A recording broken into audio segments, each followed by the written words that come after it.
Hi, Cancer. Welcome to Pandora Astrology's monthly horoscope for March of 2020. I'm going to talk with you about Mercury and the full and new moons, which probably always are of interest to you, Cancer, because your ruling planet is the moon.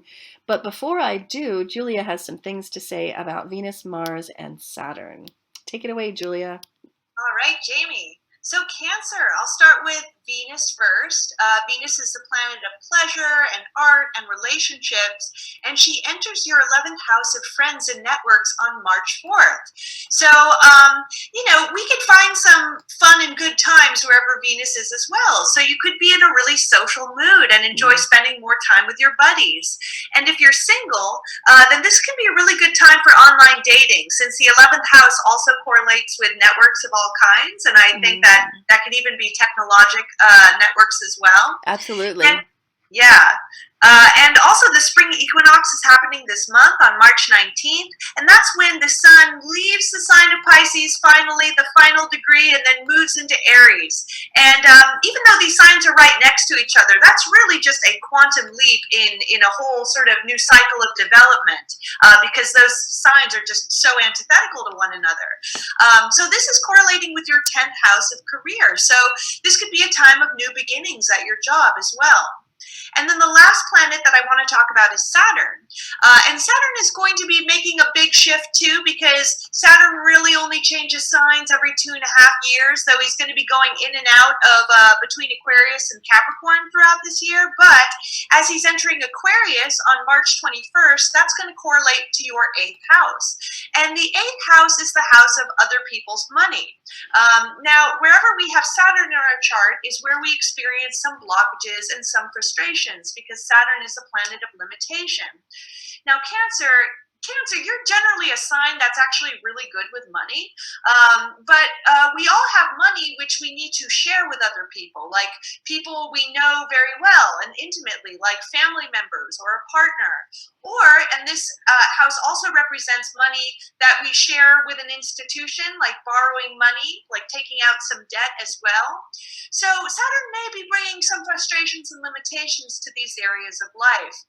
But there's also a really great possibility of making some good strides in these areas as well, if you're willing to face the challenges, because that's how Saturn works. So I'd really advise meeting up with a financial advisor if you're dealing with debts and investments, or if you're having to have hard conversations about shared money with family and partner, then just get ready for some very vulnerable but really powerful conversations that could really transform this. And what else is going on this month, Jamie?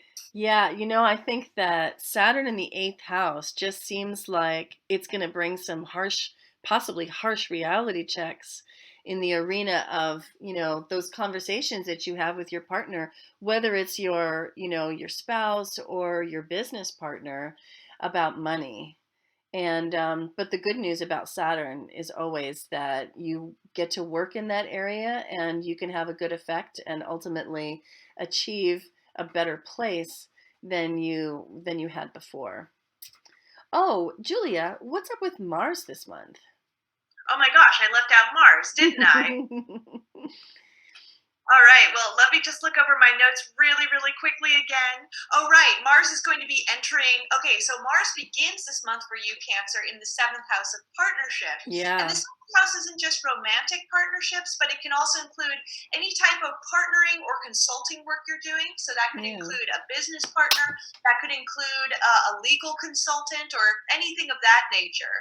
So, Mars in its higher manifestation going into this house means that you're willing and very driven to work hard with a partner, whether it's your romantic partner or business partner or otherwise.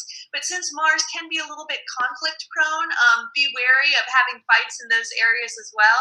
And then Mars is going to be entering your 8th house on March 30th, so at the very tail end of the month. And again, that's the house of other people's money. So you might be a little extra driven because Saturn is also going to be there as well. So it's going to be a very activating house, to either reduce your debts, expand your investments, Mm. or in some way gain more through shared money with others.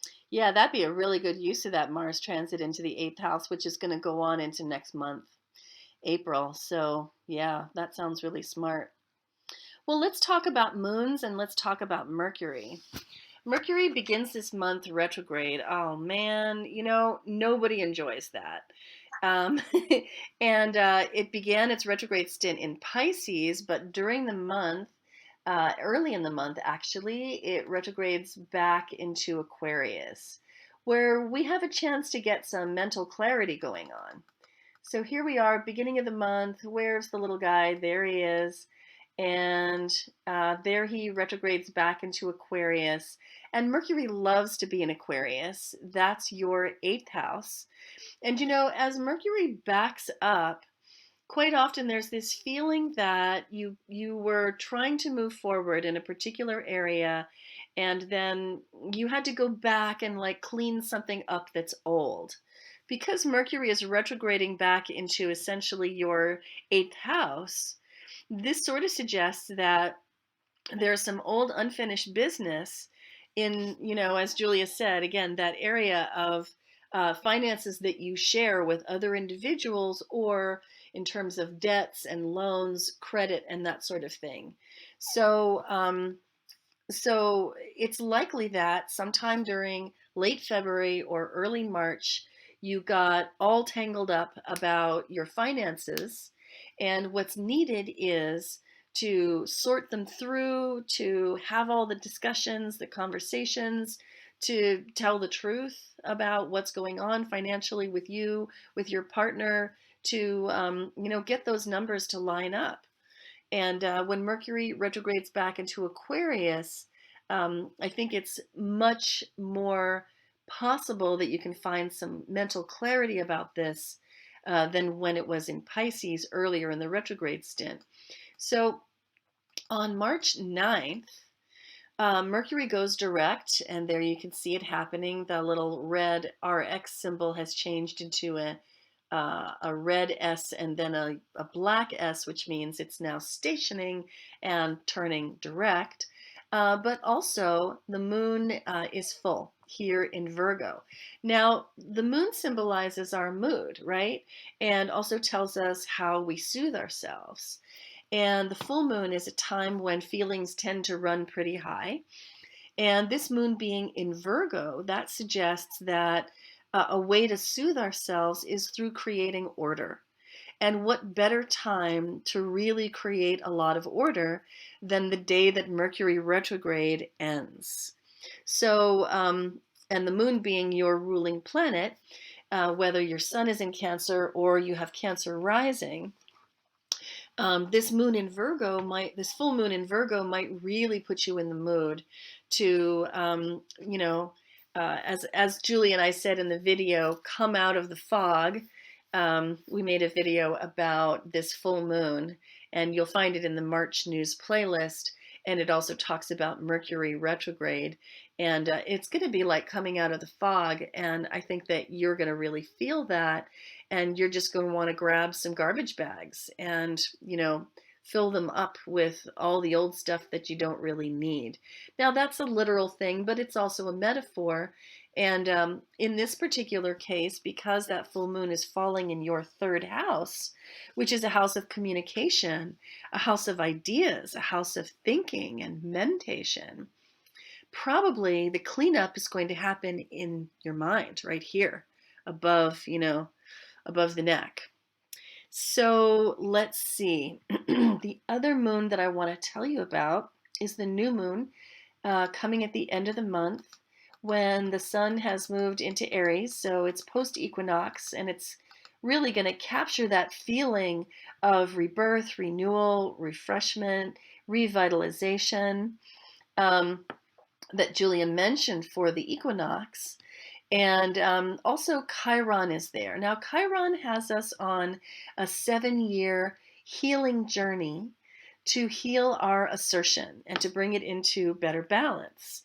So if you have asserted yourself too much with people in the past, if you have become too angry and overbearing, or on the other hand, if you have asserted yourself too little and built up some passive aggression because of, sitting on your anger too much, this 7-year journey of Chiron, in which we're only in year 2, is going to bring that stuff up pretty hard at times.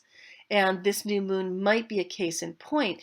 And part of why I want to mention this to you, Cancer, is because this new moon is happening in your 10th house. So beware of angry outbursts on the job that might feel like they wash your heart and soul clean because you're finally saying what you should have said long ago, but don't burn bridges. Don't burn a fiery path across the sky at work just because there's something that you've been holding back for a long time. So beware about that. And instead, keep it gentle, keep it kind, keep it warm, and you might rebirth something pretty fantastic in your career. Now, because that's happening in your career house, and because some of the other stuff going on is happening in relationship houses for you, like the eighth house of intimacy, like the seventh house of partnership, you could really, if you wanted to have a reading this month, you could choose a career reading or a relationship reading, and either one would probably be pretty pertinent to your needs. Julie and I are available, and we'd love to see you. Now, you probably already know that we post these horoscopes on our website at pandoraastrology.com/horoscope, and we also put them on our YouTube page, Pandora Astrology, in a special playlist organized so that you can find everything really easily. And you'll find the news of the month there too, along with the moons and also a pretty interesting the one about Saturn entering Aquarius and Jupiter conjuncting Pluto. So enjoy all that stuff that we made just for you.